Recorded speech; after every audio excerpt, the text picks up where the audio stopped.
क्या हुआ? तबीयत तो ठीक है ना तुम्हारी? यार मुझे लगता है मैं प्रेग्नेंट हूँ। क्या प्रेग्नेंट हो? अरे यार, ये तो बहुत बड़ी दिक्कत हो जाएगी।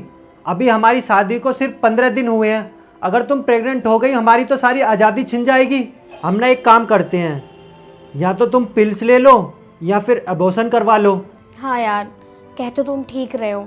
हाँ ठीक है, मैं आज ही बात करता हूँ। चलो फिर देख लेना तुम।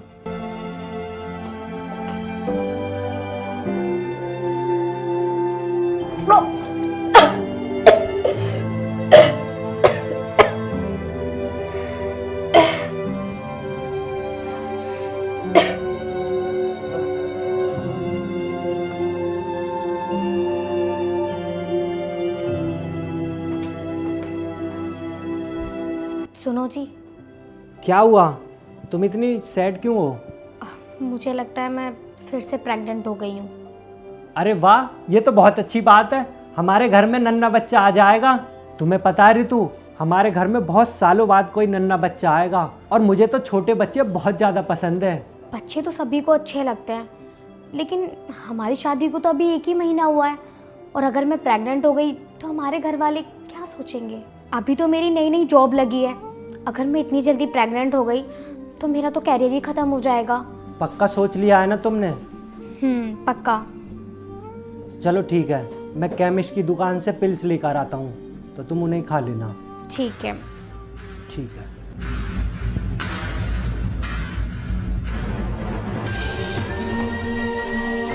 चाय तो बहुत टेस्टी बनी है। यार तुम चाय को छोड़ो, यहाँ मुझे टेंशन हो रही है। मुझे लगता है मैं फिर से प्रेग्नेंट हो गई हूँ। तो कोई बात नहीं, हम वही मेडिसिन ले लेते हैं। वैसे भी उन्हें लेने के बाद अभी तक कोई दिक्कत तो हुई नहीं है। हाँ सही कह रहे हो तुम। तो आज शाम को जाके तुम टैबलेट ले आना।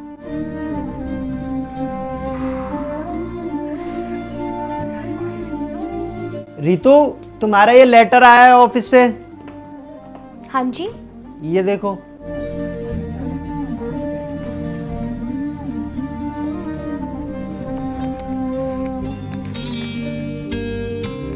अरे हाँ, ये मेरी सैलरी इंक्रीमेंट लेटर है। अब मेरी सैलरी टोटल 80,000 रुपये हो गई है। ये तो बहुत अच्छी बात है। अब तुम्हारी सैलरी भी बढ़ गई। लेकिन दिक्कत क्या हो गई जो तुम इतनी दुखी हो? यार अब हम अच्छे से सेटल हो गए हैं, मेरी अच्छी जॉब है, अच्छी सैलरी है। तुम्हें नहीं लगता अब हमें बेबी प्लान कर लेना चाहिए? हाँ तो फिर कर लो, क्या दिक्कत है? प्रॉब्लम तो यही है, हम कितने टाइम से ट्राई कर रहे हैं लेकिन कंसीव ही नहीं हो रहा। और मुझे लगता है वो जो मैंने टैबलेट्स ली थी ना, ये सब प्रॉब्लम उन्हीं टैबलेट्स की वजह से हो रही है। अरे नहीं यार, ऐसी टैबलेट लेने से कोई दिक्कत नहीं होती। एक बात बताओ मुझे, जब हमें फीवर होता है, बुखार चढ़ता है, तब भी हम टैबलेट लेते हैं ना? और जब हमारे सिर में दर्द होता है, जब भी टैबलेट लेते हैं। जब भी कोई दिक्कत होती है, नहीं ना? यार तू खामखा डराती रहती है मुझे। जी, बोल तो आप बिल्कुल ठीक रहे हो, लेकिन एक बार हमें डॉक्टर की सलाह लेनी चाहिए और चेक भी करा लेना चाहिए। अच्छा, ऐसी बात है तो ठीक है, चेकअप करा लेते हैं। चेकअप कराने में कोई दिक्कत थोड़ी है। ठीक है। बताइए क्या प्रॉब्लम है इन्हें? डॉक्टर साहब, हमारी शादी को 4 साल हो गए हैं, लेकिन अभी तक बेबी कंसीव नहीं हो रहा है। पता नहीं क्या दिक्कत है, बस इसी के बारे में आपसे बात करनी थी। अच्छा, कोई बात नहीं, हमें इनके कुछ टेस्ट करने पड़ेंगे। उन टेस्ट की रिपोर्ट्स आएगी तभी हम आपको बता पाएंगे क्या प्रॉब्लम है। कोई नहीं डॉक्टर साहब, आप कर लीजिए सारे चेकअप वगैरह। ठीक है, चलिए आप प्लीज़ मेरे साथ।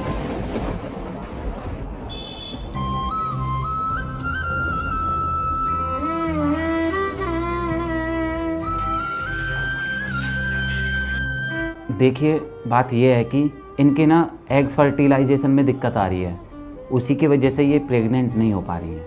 और अभी तो कह नहीं सकते, पर ऐसा भी हो सकता है कि ये प्रॉब्लम लाइफ टाइम रहे, आप कभी माँ ना बन पाएँ। और एक बात बताइए आप मुझे, क्या ये दिक्कत पहले से ही है? पहले आपको कभी बेबी कंसीव हुआ है या नहीं हुआ है? मेरा मतलब है ऐसा तो नहीं है कभी पहले आपको बेबी कंसीव हुआ हो लेकिन आपने कोई आईपीएल वगैरह ले ली हो? नहीं डॉक्टर साहब, पहले 3-4 बार मुझे कंसीव हुआ है, लेकिन मैं तभी पिल्स ले लेती थी। शायद उन्हीं दवाइयों की वजह से ये प्रॉब्लम आई है। इसकी वजह से डॉक्टर साहब बेबी कंसीव करने में दिक्कत आ रही हो। क्या? यही तो सबसे बड़ी गलती कर दी आपने, और सिर्फ आपकी नहीं, ये आजकल के कपल्स की सबसे बड़ी प्रॉब्लम है। वो बिना डॉक्टर की सलाह के इस तरह की गोलियों का अधिक सेवन कर लेते हैं, और इसकी वजह से कई बार तो लड़कियां ज़िंदगी भर माँ नहीं बन पाती हैं। और माफ़ी चाहता हूँ, पर मुझे आपके केस में भी यही लगता है, आप शायद ही कभी जीवन में माँ बन पाएँ, क्योंकि आपने जो टैबलेट्स ली हैं ना, डॉक्टर्स उन्हें कभी रिकमेंड नहीं करते हैं। तो डॉक्टर साहब अब क्या कर सकते हैं? अब तो आपको अपने किए की सज़ा भुगतनी ही पड़ेगी। अरे आप लोग मुझे पढ़े लिखे लग रहे हो, कम से कम ऐसा करने से पहले एक बार डॉक्टर से सलाह तो ले लेते। आप लोगों ने बिना डॉक्टर से कंसल्ट किए इतना बड़ा डिसीजन ले लिया। अरे आपकी तो शादी भी हो चुकी थी, फिर बेबी कंसीव करने में क्या प्रॉब्लम है?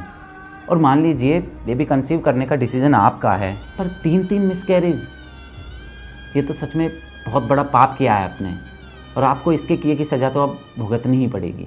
डॉक्टर साहब, क्या मैं कभी माँ नहीं बन सकती?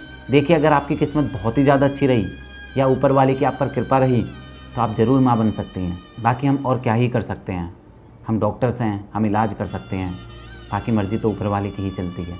डॉक्टर साहब, देखिए मैडम, डॉक्टर होने के नाते मैं तो अपनी तरफ से पूरी कोशिश करूँगा कि मेडिसिन के द्वारा आप ज़रूर माँ बन जाएँ। बाकी तो ऊपर वाले की मर्जी है, क्या होगा क्या नहीं हमारे हाथ में नहीं है।